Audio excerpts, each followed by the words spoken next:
On today's episode, we're going to talk about NFT launch. Everything you need to know to set yourself up for success for your NFT collection. And it's pretty simple. The true necessities that you're only going to need for a generative art NFT collection is an artist and a smart contract developer.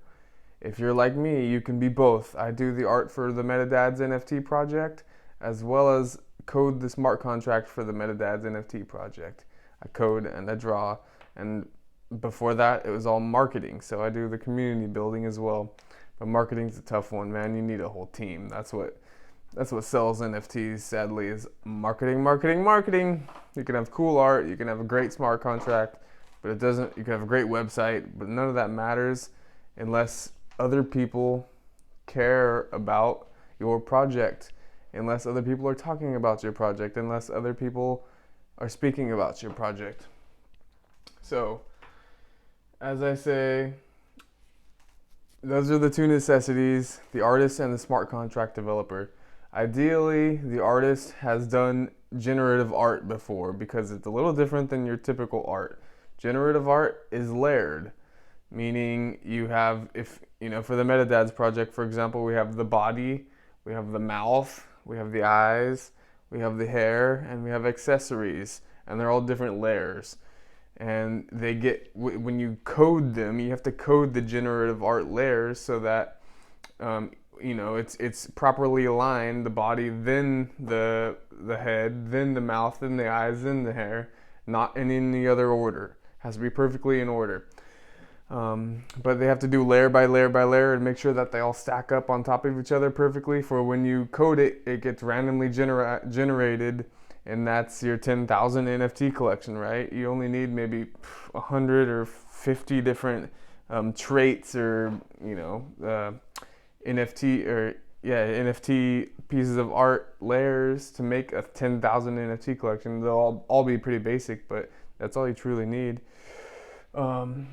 And so the artist should know how to do layered NFT art, layered art, usually using Procreate on the iPad or Photoshop or some other digital like drawing software. The next thing is your smart contract developer. If you're gonna code these generative art, you're gonna need to have a developer that knows how to make the art generative, make the art randomized and by layer. It's pretty easy. There's tons of YouTube tutorials out there. I've done it in 3 different of my own NFT collections before this. It takes, the YouTube tutorials only like 2 hours. Almost anybody can do it. If you have a little coding experience, it helps a lot, but it's not too difficult.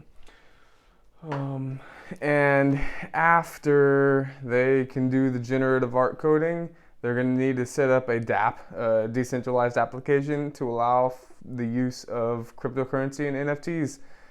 Basically, connect MetaMask. If you're doing ETH OpenSea like most people do, or Polygon OpenSea, or you can even work on the Solana Phantom blockchain.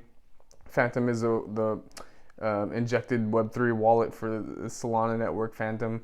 MetaMask is a majority, 95% or so of crypto NFT people use MetaMask. But anyways, they need to know how to incorporate MetaMask into your website to allow for minting. And if you're going to do a whitelist and or a pre-list spot, you got to make sure that they know how to incorporate that as well, and to include the metadata, which is the traits. The red hat, 5% have that, so it's rare. Or the blue hat, 50% have that, so it's only common. They need to be able to do all that stuff. So having a good coder is pretty important. A good artist and a good coder are all you really need. The next thing you're going to want to look into is marketing, marketing, marketing. I said that before, and I'll say it over and over. Marketing is what will sell your NFTs. You can have the best art in the world, best website, best thing, but if nobody knows about your product, nobody cares about it, nobody's going to buy it. Look into like having a big budget to utilize alpha groups, as they're called, or influencers, is probably the best way the small guy can have some sort of impact on his NFT launch and possibly sell out. I talk about this in many of my other blog videos. You're going to need to develop community. What are you guys striving for? What is your common mission, common goal, common purpose? Where's the end of your journey, your destination? What are your pit stops along the destination? Let's see here in my blog what else I talked about. I talked all about marketing. I talked about influencers and alpha groups. And I gave an example. So let's, for the next 2-3 minutes, we'll run down exactly. So like, my name's Ty. I want to start a 10,000 NFT collection called Dope Dogs. I called it here in the blog Dope Dogs. And we want to give 20% of our NFT launch proceeds to animal shelters and to save stray dogs. So I need to go find an artist first. That's basically the first thing. Find an artist, find a smart contract developer. So I found an artist on Instagram. They do pretty cool, dope looking art, kind of like weed, hippie design or whatever. And they have a commission rate, and we have enough money to pay for that commission. We hire him. He's done NFT generated art before, so he knows how to do the layers. And you go from there. You usually, you pay him once every 2 weeks or so. He'll give you 20 different layers, or the whole face, and then the whole eyes, and then the whole hair, or whatever it may be, for a certain price every time.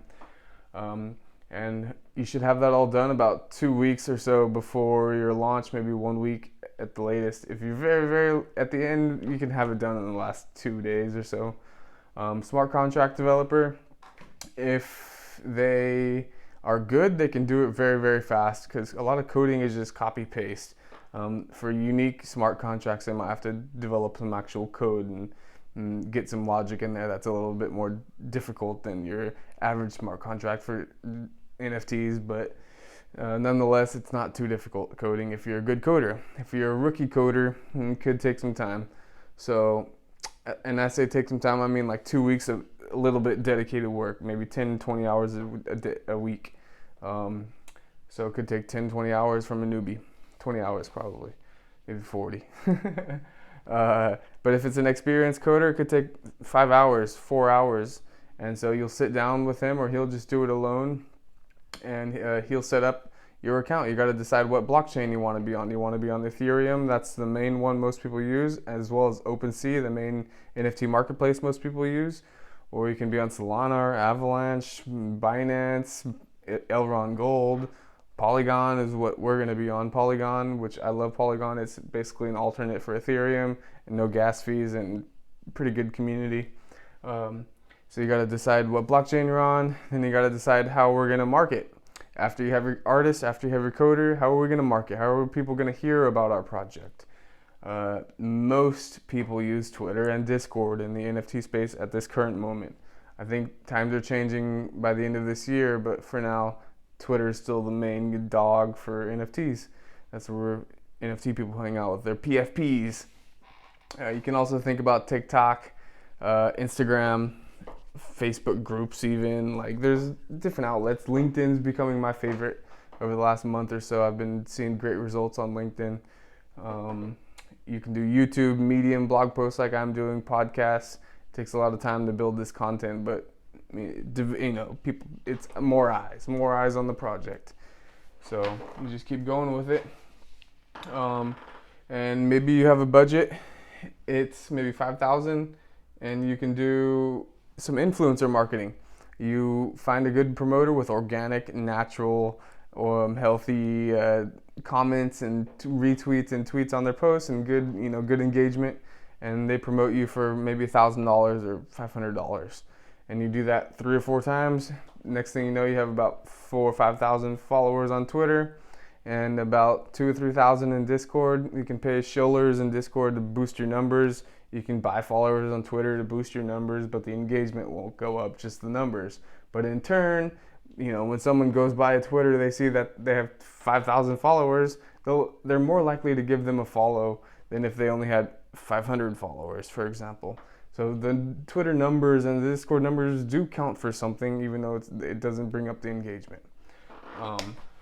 But yeah, that's basically that. And it may take 2 months, 3 months, even 1 month if you're very, very fast, to do the art, do the smart contract, develop community, The more money you have, the less time you need. The less money you have, the more time you need. So that's the basics of launching an NFT collection. Learn the lingo, dive into the community, become one with the community. Say good morning, GM, wag me, all that stuff, right? Join some Twitter spaces, comment all over the place. Valuable comments like, oh, your shoes look great with that dress, or some shit like that. But that's the gist of an NFT launch. Artist, smart contract, decide on the blockchain and the NFT marketplace, and then market the hell out of it. Come up with unique strategies if you can. But that's it, guys. I hope you guys enjoyed that. My name's Ty from the Metadads NFT project. So if you guys like that, please like, subscribe, share. It means the world to me. If you watch it all the way to the end, you guys are the true rock stars. And I want to give you a whitelist spot. If you head over to our Discord, all you got to do is put it in the submit wallet section, and I'll send you over an NFT, which gives you access to our free NFT collection, Gil Bates, coming out right before our main launch in early July. Thank you guys again for listening. I'll talk to you soon. Peace.